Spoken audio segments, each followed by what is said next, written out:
Todd Ross. Well, I hope you had a good day so Oh, far. yeah. It's going all right. How about you? Not too bad. Definitely was preparing for this most of my day after the work hours for me. I actually got a chance to watch your movie that you had made, your short film. Oh, the short film. Oh, how cool. Yeah, I really enjoyed it actually. I think Thank you. any fans of Rick and Morty definitely should check that out. I feel like I You got know, a lot of vibes from that. I do think, when was Rick and Morty? I think I Definitely around like 2012. I know it was yeah, 2015, right? it was 2015. That you I came to. don't know. I don't think I purposely ripped anyone off. Definitely the parallel No, but it's world theory has been out there for yeah. quite some time.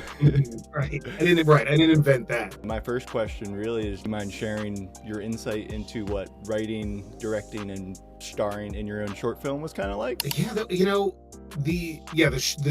shortest version of it that I had is that I honestly was at the time, my wife was pregnant, and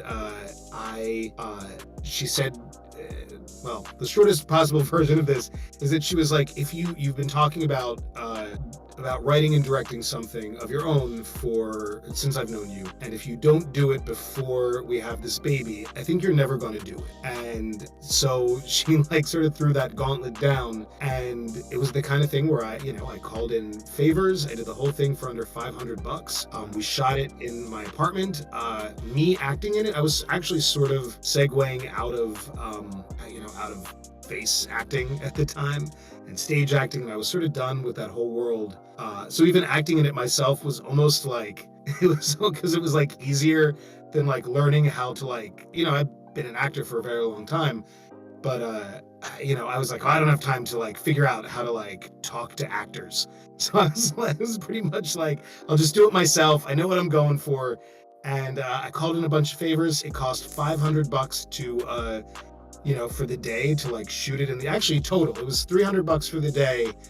And my older daughter was born, and during like the first 6 months of her life, I just taught myself editing software. And like every night, my wife and the baby would go to bed, and I would sit there and I would try to get through like another like shot of the movie and like edit it together. And it took because I'm not a professional editor, it took me a very long time to do it. There was one effect shot that was that required a little help and cost me like $150 to like pay someone who knew what they were doing. And that one experience did turn into a whole bunch of awesome stuff. Like it was in a bunch of festivals, and and certainly led to me pursuing other writing and directing opportunities that all did sort of start from that, from that one moment, that initial challenge that my wife threw in front of me. Others are always a great push to do what you love, and it's always nice to have that. Yeah, and my wife is she's a novelist herself, and she's been published a bunch of times, and has always been a really great creative partner. So that I'm always really glad for her judgment when she reads drafts of things. She's not mean, but she's tough, which is certainly what I need as a creative person. Yeah, definitely. Honesty definitely helps in critiques from the significant other. So especially for me, I needed. I have really good self-esteem. So I really like what I need from her is that like brutal honesty. And then like I think when it's time to reciprocate, I'm like just a super supportive, and it's like my role to like be much more gentle, I think. Yeah, I can totally understand what you had said in the learning editing and staying up late nights to do that and showing it to your other person. I've been recently starting my content creation career, so I've been learning editing software myself recently. I'm always really excited when I finish something cool. I'm like, hey, come look at this. I'm like really excited to show you this one clip that I made. Right. And that's such a great, it's such a great thing to have, someone to bounce ideas off of and to be able to share it with and sometimes call you out on it. Yeah. And I'm sure, you find this in your own content creation, but like, I think especially, nowadays, there's whatever pursuit you are interested in, it's so I don't want to say it's easy to do it, but like I made a you know, my aspirations were you know, the movie looks, you know, it cost $500 and it looks it, and in terms of like the success that it had, it like really shot above its weight class. And like the big lesson to me there was like not, you know, to not get too hung up, especially for the first thing you're putting out in the world, with like, you know, either your delusions of grandeur, like it was never like this you know, 9-minute film is going to play the Toronto Film Festival. Like I never had like those thoughts. But then also it was like it's so hard to just like put something out in the world, and like that's what you got to do. And it's, you know, there's so much technology now that makes that possible, that like just put your stuff out in the world. And I, you know, and I think there are so many more platforms for people to do that nowadays that you know, we don't have a lot of excuses out there. Although I know it's still hard for people, and I understand that, and like, but you know, it's possible, and you don't have to get hung up on like perfection, especially your first time out. Absolutely, yeah. It never hurts to just press record and see what you can do. Yeah, right, exactly. Because I didn't mention it, if anyone would like to go check out the movie, it's called The Universe of Scotch and HAGEN. Highly recommend it. I did find it on YouTube, but is there any other platforms you're aware that it's on? Yeah, it is on the Dust channel, which is, if people don't know it, it's a really awesome sci-fi channel out there. They have a ton of awesome content, and I was really fortunate they picked it up as well.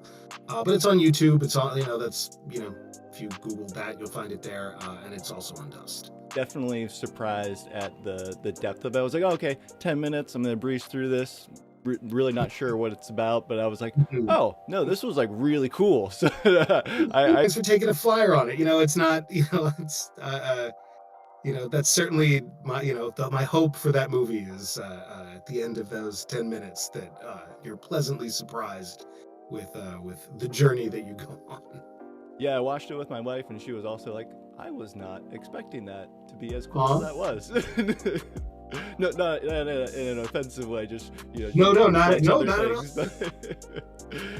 Look, anytime someone's like, check out my short film, you don't know what you're going to get. But, you know, again, that's, you know, not everyone can be as good as Pixar. Right. That's exactly it. Their shorts are amazing. So I wanted to get into a Marik question real quick. Yeah. Marik obviously has a very distinct laugh.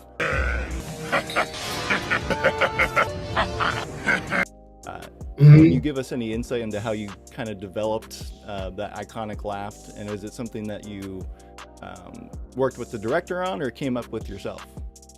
So, you know, first off, the laugh is without a doubt like my favorite part of the character.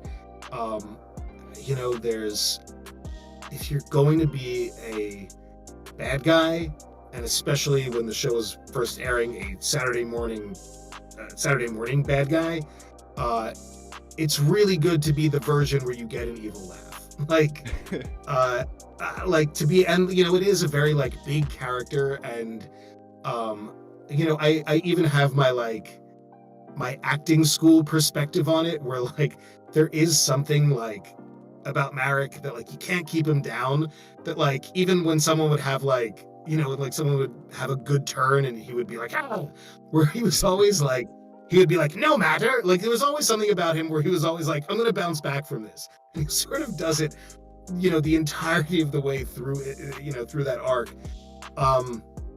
So you know, it was like a really joyful thing to be able to do a bad guy that did have that evil laugh.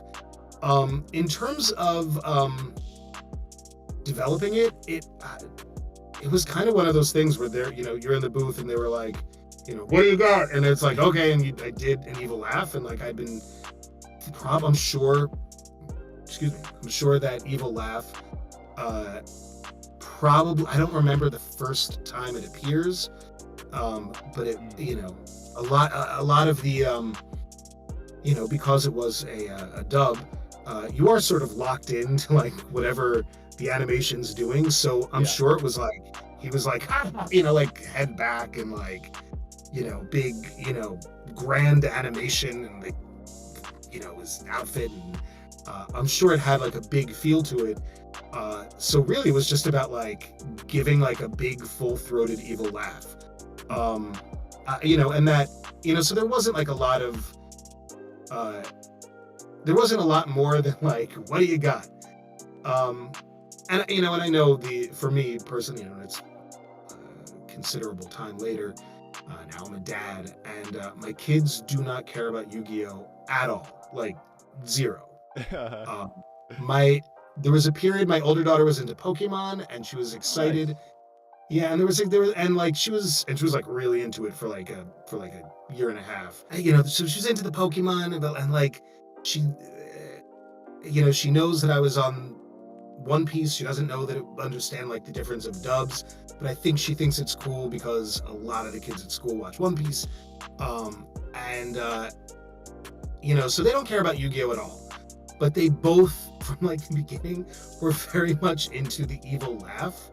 Like they know they understand the character. They know the character because we got the Funko Pop in the house, and they would recognize it if they saw it when they see the character. And they do understand the evil laugh part of it, and it is very cute. I have two daughters.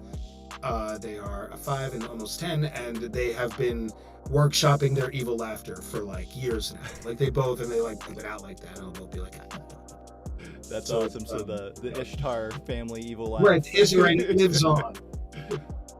That's awesome. How do you approach creating distinct roles for different characters? Since you had mentioned, you're on One Piece, Pokemon, you were the Chaz brothers, and plenty of other roles. Like, how do you go about making sure they're all different and unique in their own way? The thing that I'm sure this is different for every voice actor, but I imagine there's a lot of overlap here, where especially doing the dubs. They actually don't play you what the original actor did. And I actually think in some instances it could even be helpful. But mostly what you're dealing with is the visual.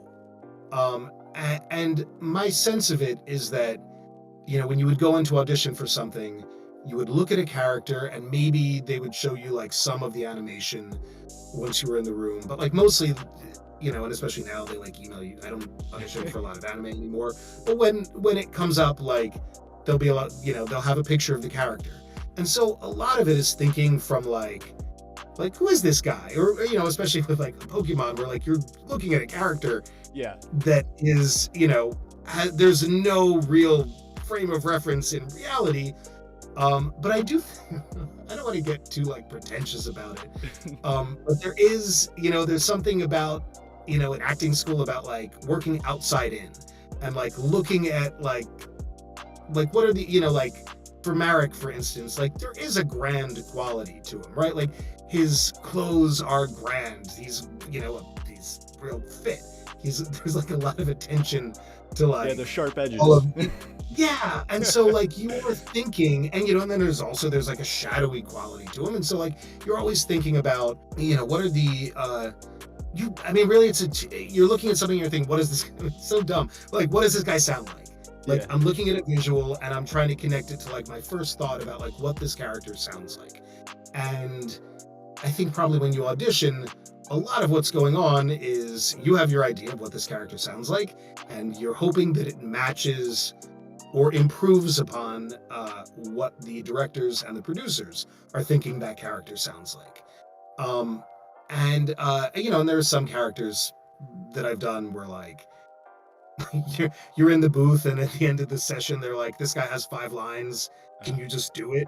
Like they don't, I want to say they don't care, but like, because they would have notes if they didn't like the voice, but like it's less pressing to like get it right. Like we worked for a very long time to get them happy with the Marik voice before, I think the initial episode that I did, I think we recorded 3 or 4 times in full before they were like, that's the guy. And then like a lot of animation, it grew from there, and probably later episodes don't quite match that first episode, but like we sort of laid down that foundation before they even used it.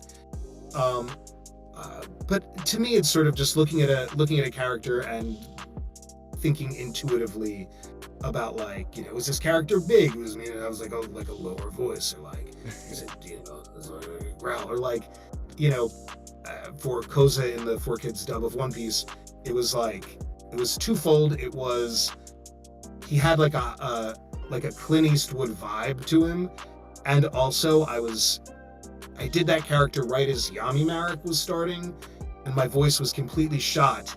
So when I went in for Koza, it was all about like, how can I get through this session when I barely have a voice, and how can I make it work for the character? And so it was, it was a little bit of form following function, function following form. But I think a lot of it is just intuitive, and I think that's probably the case for a lot of voice actors. But maybe some disagree. Interesting. Very long answer, Adam. No, that's some really good insight. I didn't even think about how like what they might give to you to really prepare for that. But I guess you are kind of just going off of this drawing is in front of me now. Like a drawing and like a couple adjectives, and then they're like, go. And and to some extent, I think the other thing that happens is, I think probably casting directors or producers are always thinking in terms of like, what do you like? How do you recognize this? Like the easiest example I would say is in commercial voiceover work.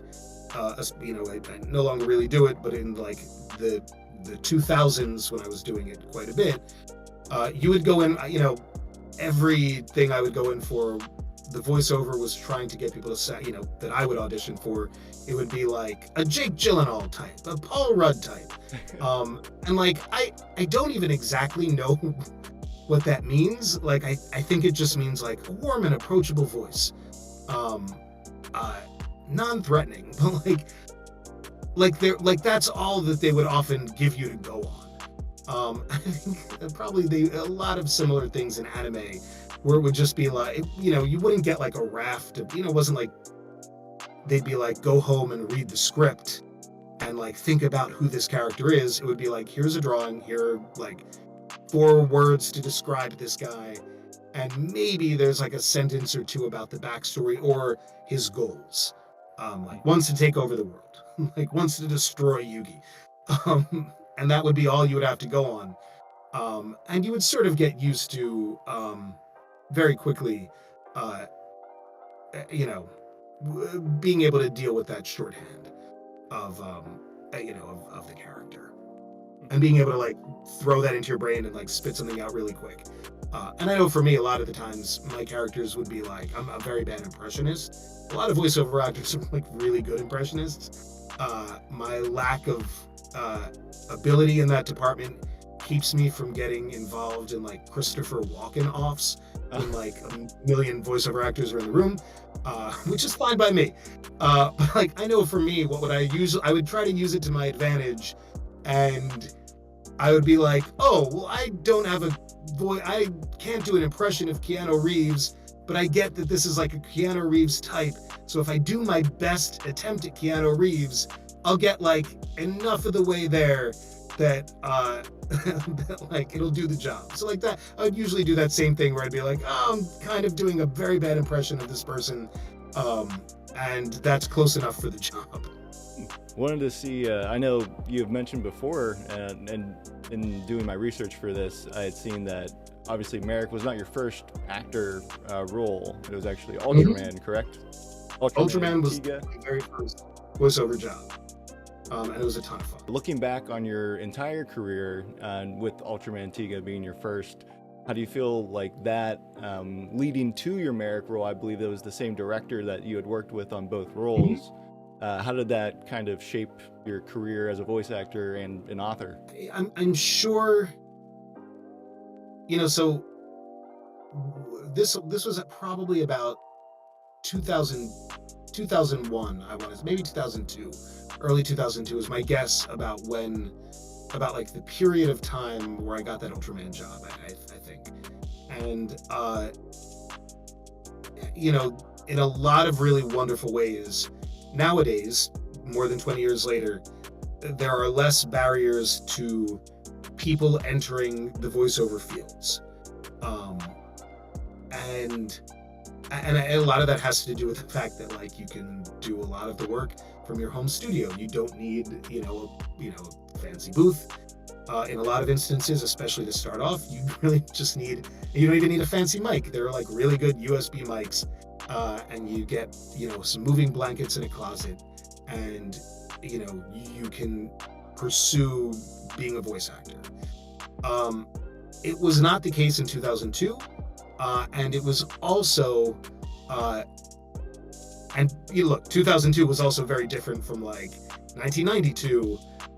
When you would talk to older actors about like the way things used to be, and I'm sure that goes all the way back, to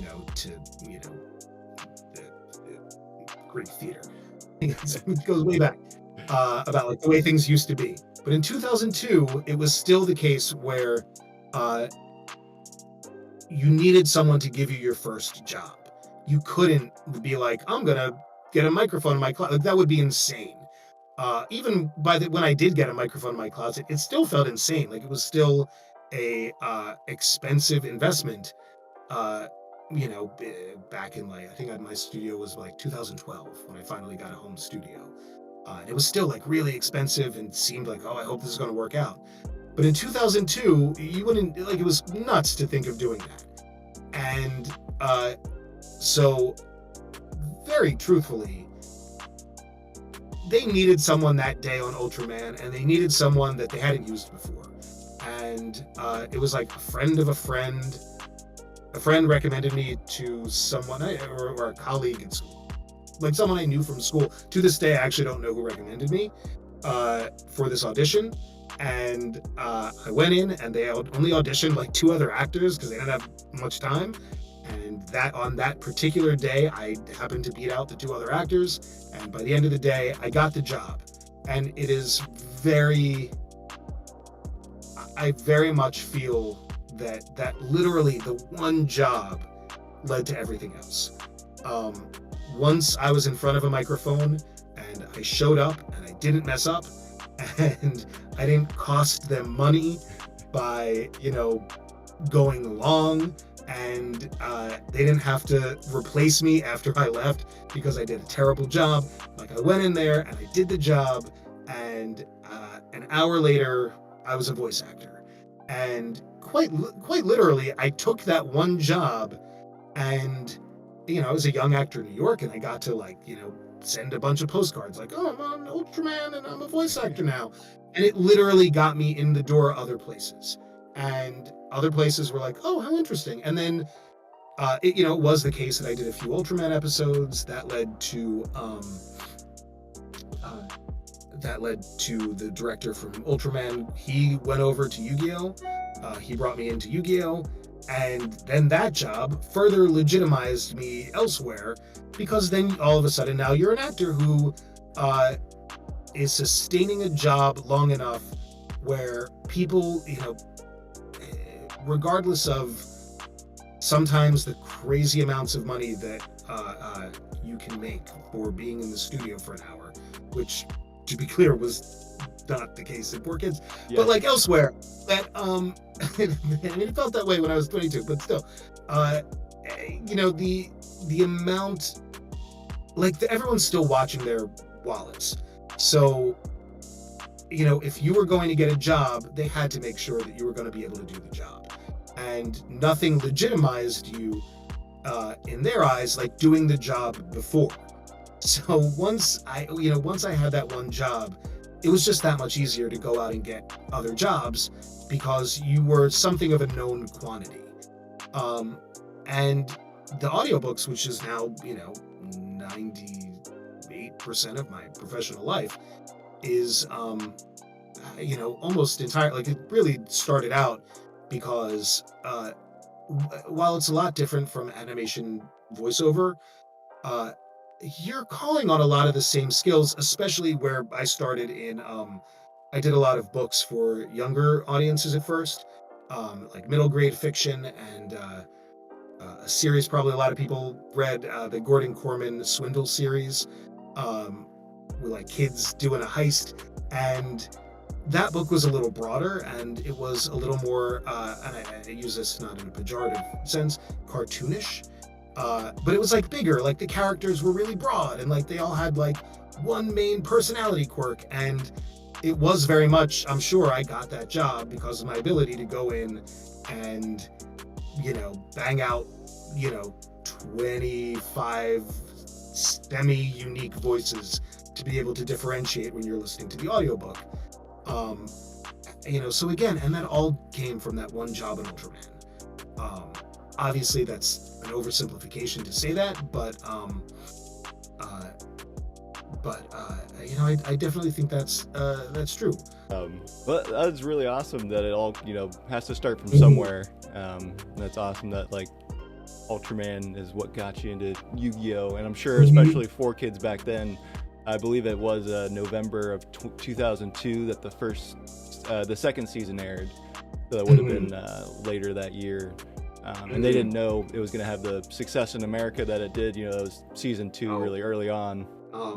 One of my, they didn't talk about Yu-Gi-Oh! Specifically, but in one of those really nice meta career moments, I very recently narrated an audiobook of, it was a great book, if I think especially for creative people, or anyone interested in pop culture. It's a terrific book. It's called You Are What You Watch. But they have like a really interesting section on anime in America and Funko Pops, separate sections but similarly related. It was very funny for them to be discussing Pokemon and stuff like that within the framework of a book I was narrating. It was like a really weird situation. Yeah, like almost breaking the fourth wall to yourself. Right. Holy shit, I knew about this. I was there, man. My next question, I just have kind of a fun one for you. I know you said you were at Nationals in 2015 and you played against Pegasus when they do those live action duels.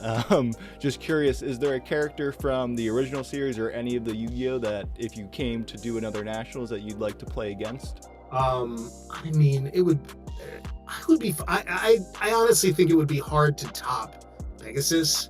I think it really fired up. I'm gonna try to get out of the question. Like it would be fun, it would be fun to do with any of those guys. Yugi, Kaiba, like anyone with a god card.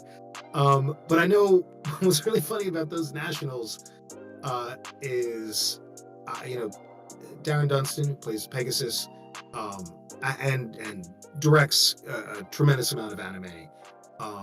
And I don't want to speak for him or about the depth of his knowledge of Yu-Gi-Oh!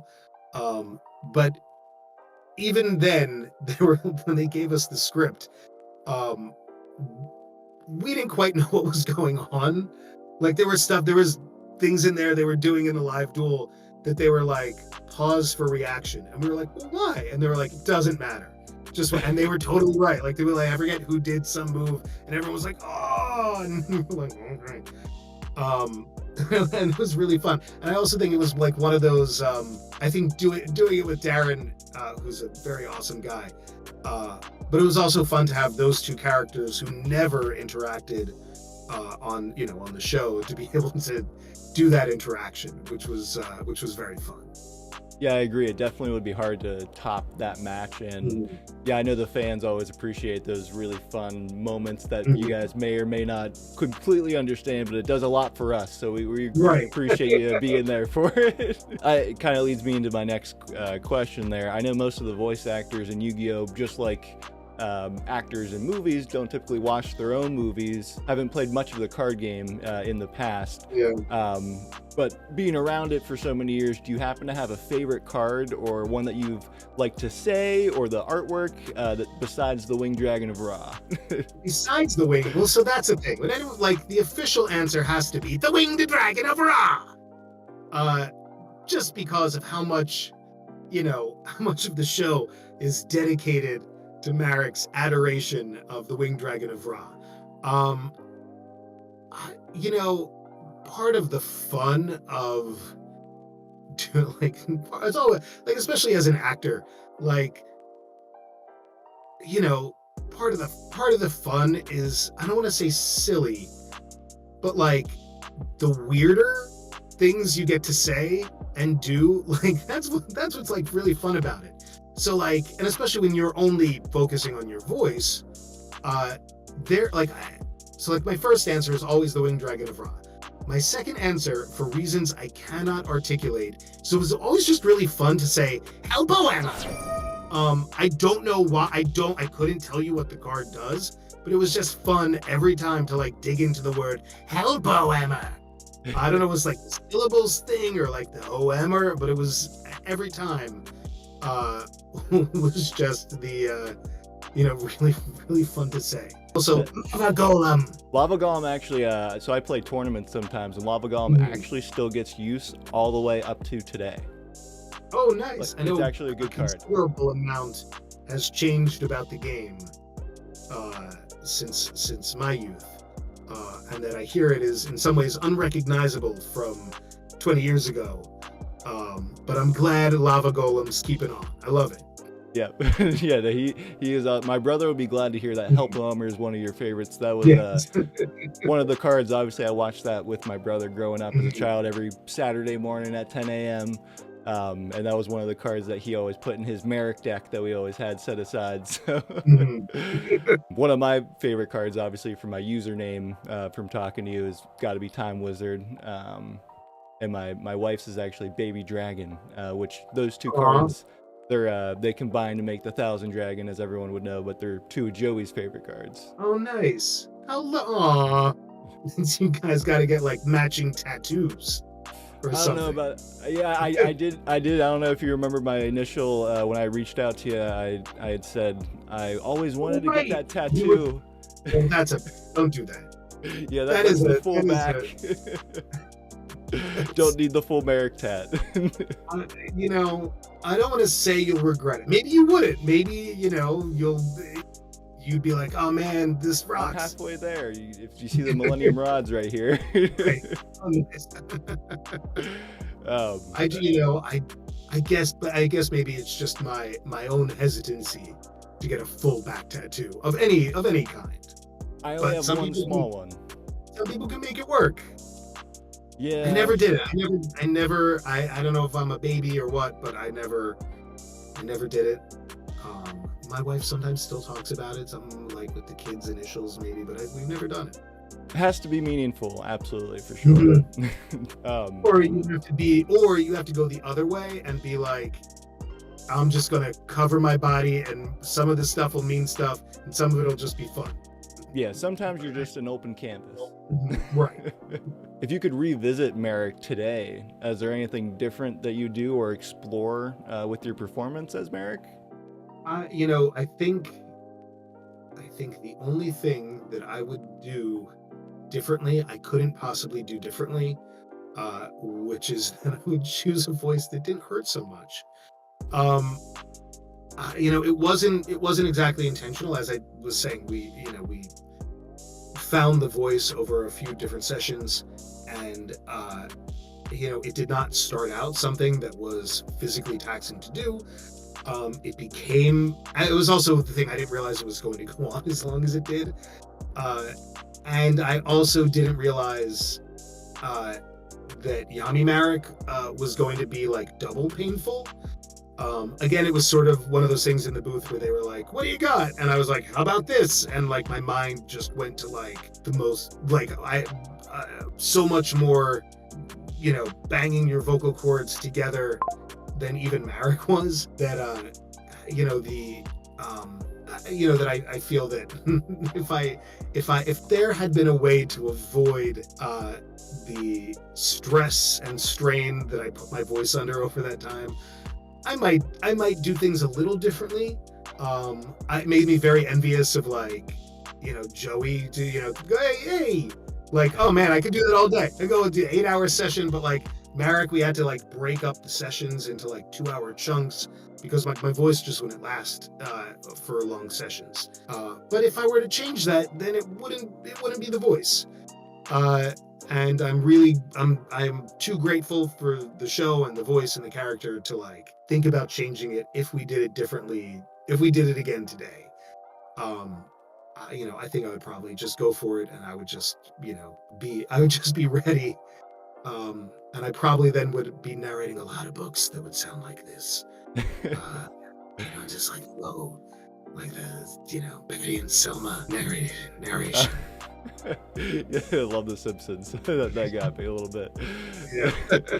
Yeah, I'm sure that could definitely be hard when you're like, all right, I'm playing a villain. I gotta have a rough, dark voice, and then they're like, by the way, he has a darker side. You gotta double down. Right. It's gonna double. The doubling down was not anticipated, and and then they were very kind about structuring my sessions, and even we would do Yami Marik first, so that when I went to Marik, it would feel like a break. I'd be like, oh, good, we're done. We're just using Now I'm doing Marik. scratchless. Yeah, exactly right. And then from there, then I would go into Koza in One Piece, and that would be like a real break. Oh, so you would actually do like some of that all in the same day?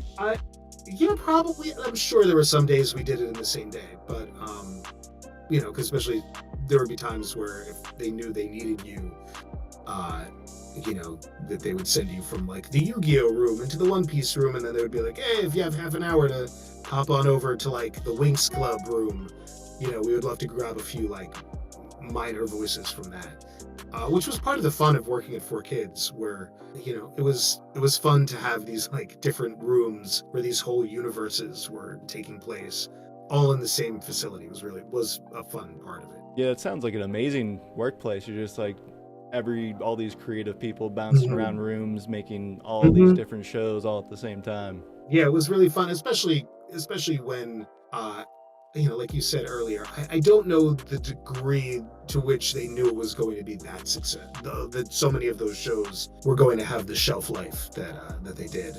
Which is certainly back then. Like I had no idea that sometime later I would be talking to anyone about these shows. So I'm certainly very grateful for it. More to the point of the scratchiness that the voice would cause you, do you have any pro tips for other voice actors on home remedies that you would do after those long sessions? So, I was too young and dumb to be taking great care of my voice outside of sessions either. It's like, it wasn't like, oh, I'm not going to go to the party this weekend because of my instrument. I'd be like, I'll be fine. That wasn't probably the best. And in the studio, and look, and honestly, I have one very bad piece of advice, which was when you need like 2 minutes of vocal clarity, a little sip of scotch really helps. I did not bring that out all that often. Little I would be scotch, very little careful about Haagen-Dazs? there were people who would reach all the way back. That's probably what got me into Scotch, because I never liked Scotch until about that time. So like it really softened me up to be a fan of Scotch. But it would give you like on the days where it would be like really dragging on, and would be very difficult. It would give you like and it's not a good idea because numbs your it numbs everything, so like you don't know you're doing damage. But sometimes like you just had to finish that. You can't go home until you finish these lines. It would get me through, but mostly it was just the normal stuff. It was the tea, and coffee's bad, but I would have like the tea, and I would have the coffee to keep me awake, and then I'd have the waters, and I would just be like chugging all of them, and then like the end of the session with the scotch, and get me through. That's really um funny. yeah, people would do the honey and cayenne pepper would be the weird one. Tea with honey and cayenne pepper. Tea it would taste too terrible to really, and I don't know if it really helped, but it felt like it helped. I'm sure it's the same for screamo artists. Kind of Mhm. need a Right. recovery time. Yeah, and that's the thing. We built into the sessions like a refractory period.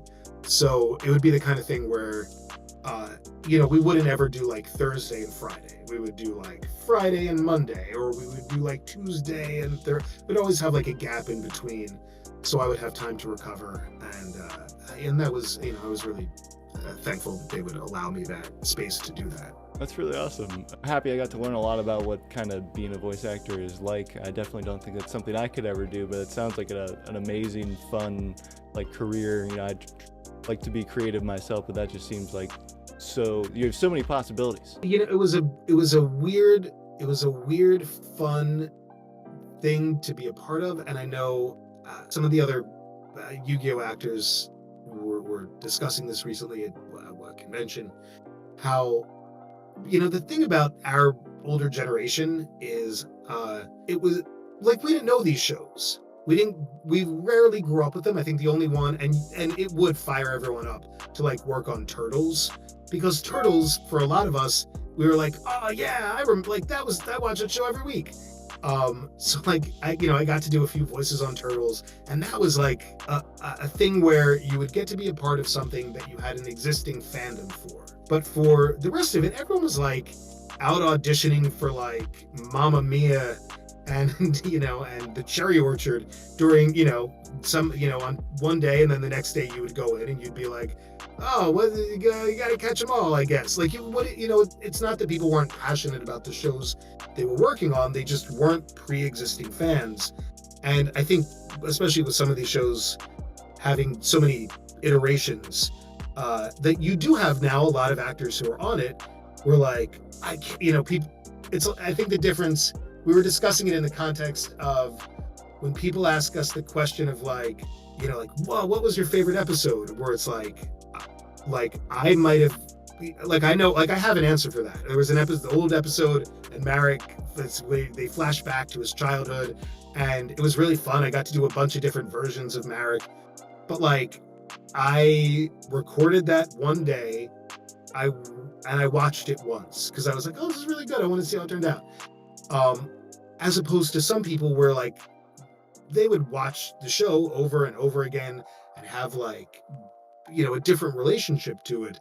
And I think there are some actors today who are younger who are part of the show nowadays where they do have answers to that, where they're like, what was your favorite Yu-Gi-Oh episode? And they're like, well, let me tell you. And they have like this deep knowledge, and it's really fun. And I'm jealous of it.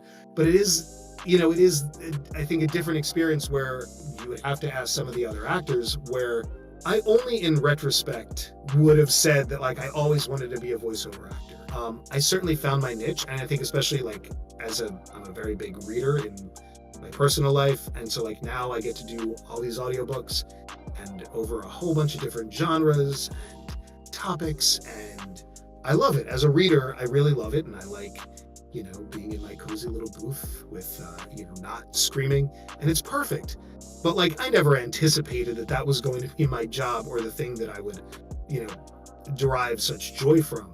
And I think for a lot of actors, it was like, oh, I got a gig. Whereas I think now, for a lot of different reasons, people can actually pursue a voiceover career and know about it and understand the ins and outs before they even step in front of a microphone. And I know that was not the case for me at all. I don't think it was the case for a lot of people who are part of these shows. That it was like, this is the number one thing that I want to do, just not because it's a bad thing, but because no one, like, you just wouldn't think that way. Like, it was only when I started doing Marik that I reached back into like my childhood of like, oh, I guess I always was a weird kid who did a lot of voices and would like try to imitate Skeletor from He-Man. But it wasn't something that I would have known at the time that I was pursuing, other than like, oh, sweet, this is a cool thing I got to do today.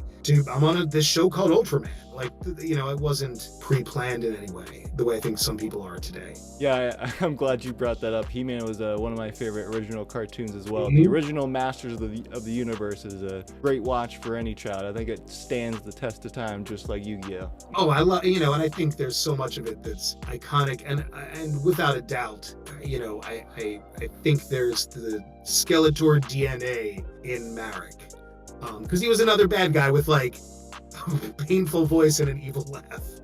Yeah, I think you could probably do a new Skeletor if they decided to make another animated version of He-Man. They at 4Kids, they did a reboot of G.I. Joe, and I knew better by then, where they were asking it, who wanted to audition for Cobra Commander, and just about everyone in the studio was like, no thank you. It was like by then I was like, I can't do that to my voice again.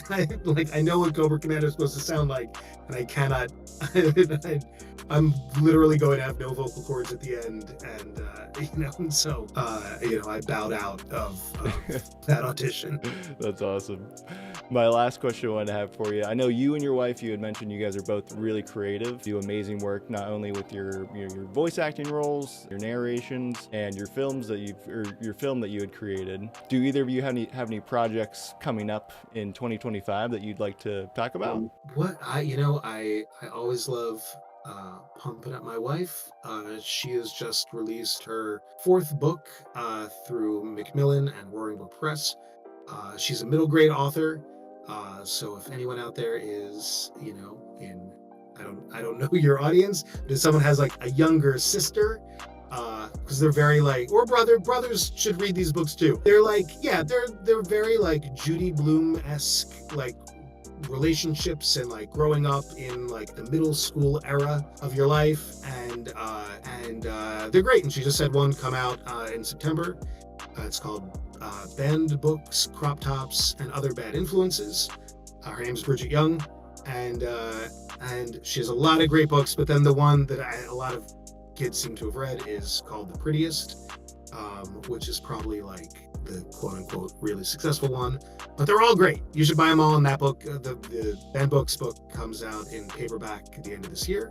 And for me, I have some audiobooks are coming out almost weekly. I'm very lucky I get to do like one a week. Wow. I'm very fortunate that like none of them sound like Marik. It's just my normal voice. And but I'm very fortunate that I think I've done. I'm very hard pressed to think of a genre that I have not been a part of. So if you want to listen to one of my audiobooks, there's probably something in the genre you're looking for.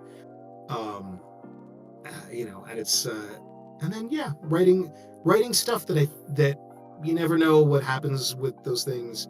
But there are some things that I think I just can't really talk about right now that hopefully will come to pass. The audiobooks are out there.